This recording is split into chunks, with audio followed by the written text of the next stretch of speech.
Nintendo is absolutely killing it with the Switch and their exclusives right now. However, that hasn't always been the case. The House of Mario has plenty of skeletons in its closet, and today, the gamer's gonna take you through them all. That's right, we're gonna go through all of Nintendo's flops in this video alone. From the Super Mario Bros. Movie to the Wii U, we're digging into everything that Nintendo wants you to forget. So straighten your monogrammed hat, grab your infamous issue of Nintendo Power, and get ready to stroll down repressed memory lane. Let's go!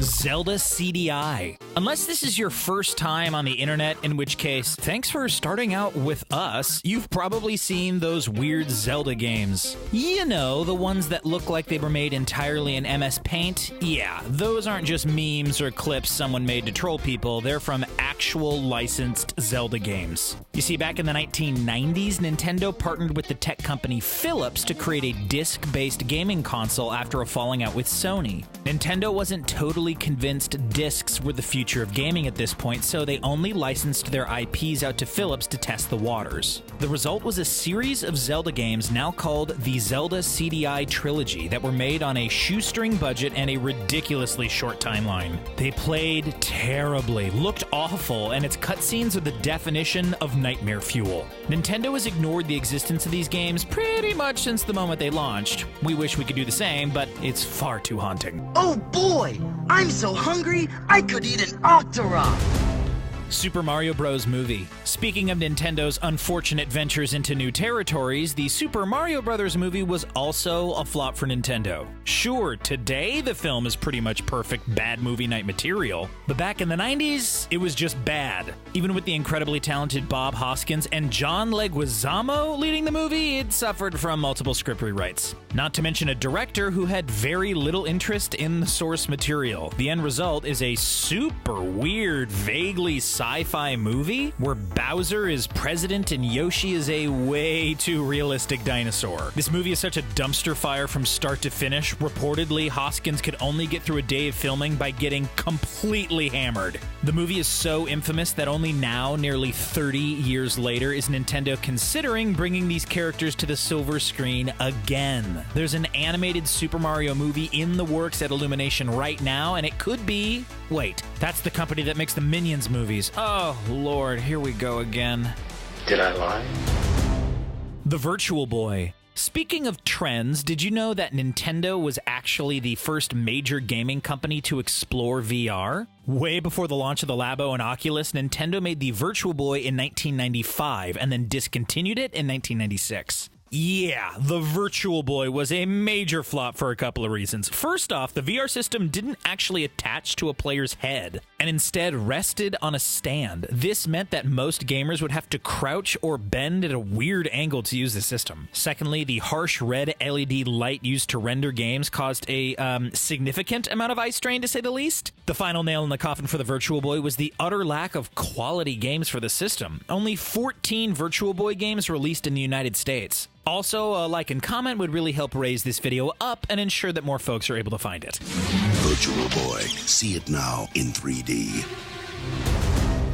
Earthbound marketing. Today, Earthbound is considered one of the greatest classic RPGs. However, most wrote the game off when it launched in the US in 1995. While plenty of reviewers didn't appreciate the game's quirky humor and lovably bizarre setting, the game's marketing really set it back. Matching the game's oddball humor, the marketing for the game declared, "This game stinks," alongside foul-smelling scratch and sniffs. Not only were people confused or even upset by this ad campaign, it also cost Nintendo $2 million in 1995 money. Considering the game only sold around 140,000 copies in its initial run, this campaign is arguably one of Nintendo's biggest failures of the 90s. This really is a shame, since Earthbound would become a kind of cult classic and inspire some of the most popular games today. Earthbound could have been a cornerstone of Nintendo's empire, but instead it's a footnote that didn't get its due until decades later. This was not Nintendo's finest moment. Superman 64. The next blunder isn't Nintendo's fault, but has become intrinsically linked to the company. In 1999, the game Superman, The New Superman Adventures, launched on the Nintendo 64. It would become known as Superman 64, and also one of the worst video games ever. The game's story was bland, the mechanics obtuse, and it was nearly impossible to progress because of the poor game design. The studio behind Superman 64, Titus Interactive, had to wait for DC Comics and Warner Brothers' approval on every aspect of the game during development. This caused significant delays and also meant the game developers had to follow the orders of people who didn't understand game design. The end result is an infamous mess that is a blight on both Nintendo and Superman's legacy. To rub some salt in Nintendo's wound, this game was supposed to be released on all major consoles at the time. However, delays led to Titus's license for the game expiring before they had time to port it to other systems. This poor timing meant that this awful game is forever linked to the Nintendo 64 alone, and not all of gaming. Super Mario Bros. 2. Super Mario Bros. 2 is a weird game that Nintendo wants you to forget about because it kinda breaks the Mario continuity. This game is actually a reskin of a game called Doki Doki Panic because Nintendo thought it would sell better in the West if it had Mario characters. That's why the mechanics of the game are so different from other mainline Mario titles. While Mario, Luigi, Peach, and Toad were inserted into the game, the enemy sprites were mostly unedited, so this game introduces the major villain Wart into the Mario canon. But then he and some other characters are never seen again.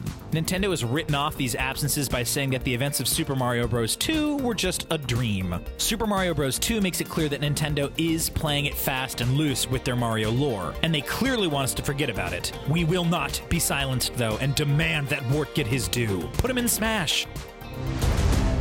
Captain Rainbow. While we're on the topic of games that Nintendo wants you to forget existed, Captain Rainbow is a Japan-exclusive Wii game released in 2008. It centers on Nick, a TV superhero who travels to a wish-granting island with the hope of making his show popular again. The island, though, is filled with the minor and mostly forgotten Nintendo characters. The game's tone is about as irreverent and wacky as it comes. A lot of the game's humor comes from Nintendo basically making fun of their own characters. Nintendo tried its best to keep this game under wraps, largely because they were afraid that the more adult humor in the game would hurt their brand. Nintendo tried to keep a squeaky clean, family-friendly image in the West, and this game is directly counter to that. Nintendo doesn't own Pokemon. You know what's also fun? Corporate relations and long-standing business partnerships. Okay, not really, but it's kind of funny that a lot of people wrongly think that Nintendo owns Pokemon. And it's downright hilarious that a bunch of people invested in Nintendo when Pokemon Go launched thinking they made a quick buck. Nintendo would really like people to think that it does own Pokemon, though. After all, Pokemon is literally the biggest multimedia franchise in the world and generates billions of dollars year after year. Even if it would just be for the sake of appearances, Nintendo would love to claim that it was directly tied to that success. Of course, the public perception that Nintendo owns Pokemon has probably played a role in the franchise staying on Nintendo consoles. Game Freak, the company that actually owns Pokemon, has to have at least considered changing platforms over the series' 25-ish year run. This public misconception had to have affected their decision at least a little bit. It's safe to say, though, that Nintendo really wants people to forget that it doesn't own Pokemon. Nintendo creators. One of the most consistent criticisms against Nintendo is that the company doesn't understand how people engage with games in an online world. Then there's the much-hated Nintendo Creators Program. This now defunct program requires YouTubers and other digital creators to register with Nintendo whenever they made content featuring a Nintendo IP. Not only would Nintendo have to approve the content before it was published, they'd also get a cut of the ad revenue. If a creator did not join the Nintendo Creators Program and made something featuring a Nintendo product, Nintendo would auto-file a copyright claim against them. This is ridiculous by today's digital media standards and was nearly as bad back in the mid-2010s. This skeleton is at the very back of Nintendo's closet. The Wii U. The latest skeleton in Nintendo's closet, though, is the Wii U. While the Wii U is a definite misstep for the company, it's easy to see how it led to the creation of the Switch. The gamepad might have been weird and clunky, but it was also only a few tech innovations away from the Switches we know and love. So while the Wii U can't be forgiven, ever, it did directly lead to bigger and better things. Mostly, though, Nintendo wants people to forget about the Wii U so that they stop undercutting the company's success. Nintendo is absolutely killing it right now, with Switch sales just surpassing the Xbox One in half the time. It's clear that Nintendo knows what it's doing now, and bringing up one of their biggest recent failures has to be frustrating for people at the top. Especially now that most great Wii U games have been ported to the Switch, there's not much reason to talk about it anymore. What do you think of Nintendo's worst-kept secrets? Did we miss any of the company's missteps? Please let us know in the comments down below. While you're there, remember to like this video, subscribe to TheGamer, and ring the bell for more great gaming content coming soon. Later, gamers.